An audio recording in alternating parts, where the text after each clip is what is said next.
News Only 24. News Only 24. আমরা ধন্যবাদ জানাই আমাদের পশ্চিমবঙ্গের মুখ্যমন্ত্রী মমতা বন্দ্যোপাধ্যায়কে, যে একটা কমিটি টাস্ক ফোর্স উনি তৈরি করে দিয়েছেন, নির্দেশ দিয়েছেন পুরো ফায়ার পলিসির উপরে, এবং সব ডিপার্টমেন্টকে একসাথে নিয়ে একটা প্ল্যান, যে প্ল্যানটায় আমরা হেন্সফোর্থ ফায়ার ফাইটিং এর একসাথে করতে পারবো, এবং যেখানে ইলেকট্রিসিটি, যেখানে fire department, building department, disaster management department, police সবাই মিলে একসাথে একটা পলিসি তৈরি করতে হবে। আজকে আমাদের প্রথম মিটিং ছিল, সেই প্রথম মিটিংয়ে আমরা একটা নিজেদের ওপিনিয়ন দিয়ে একটা খসড়া আলোচনা হলো। এর পরের মিটিংয়ে আমরা আমাদের যে মিনিটস অফ দি মিটিং সেটা দেব, এবং সেই অনুযায়ী এটাকে ক্যাবিনেটে, আমাদের কাছে 30 দিন সময় আছে, 30 দিনের মধ্যে এটা ক্যাবিনেটে দেব। যেরকম ধরুন রুফটপ রেস্টুরেন্ট, সেখানে নিশ্চিতভাবে ছাদ বিক্রি করা যায় না, কমন এলাকা যেরকম সিঁড়ি বিক্রি করা যায় না, নিচটা বিক্রি করা যায় না, ছাদও বিক্রি করা যায় না।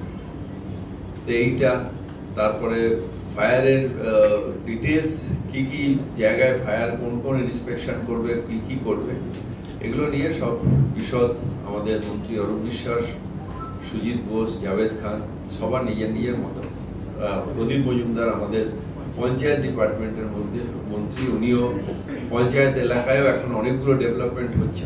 যেরকম ধরুন, যেহেতু পশ্চিমবঙ্গে ভারতবর্ষের সব থেকে বেশি পার ক্যাপিটা রোজগার হচ্ছে, ট্রিলিয়ন ইকোনমি নয়, কিন্তু মানুষের ইকোনমিতে পশ্চিমবঙ্গ আজকে সব থেকে এগিয়ে।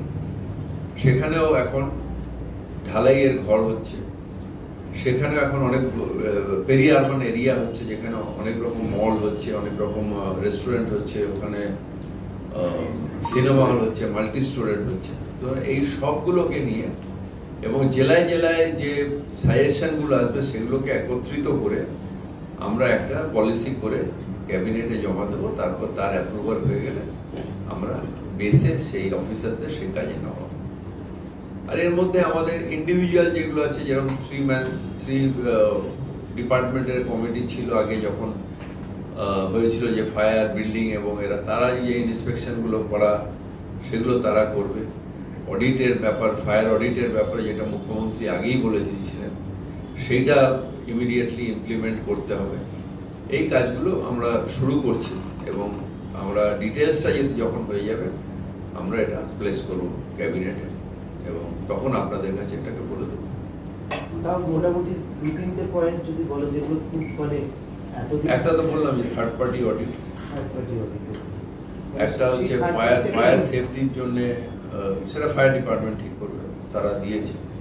তারপর ফায়ার সেফটির জন্য ঠিক করা, ডিজাস্টার ম্যানেজমেন্টের জন্য যদি ডিজাস্টার হয় তার জন্য কিভাবে মোকাবিলা করা যাবে, পঞ্চায়েত এলাকাগুলোতে এলইউডিসিপি করার জন্য ডেভেলপমেন্ট অথরিটিকে কি কাজ দেওয়া যাবে, ডিএমদের সাথে এগুলো বসে তাদের কাছ দিয়ে সাজেশন নিতে হবে। এইগুলো আউটলাইন হয়েছে, এরপরে ডিটেলসে আলোচনা হয়েছে, সেগুলো আমরা একত্রিত করে তারপরে আমরা এটা ক্যাবিনেটে দেবো।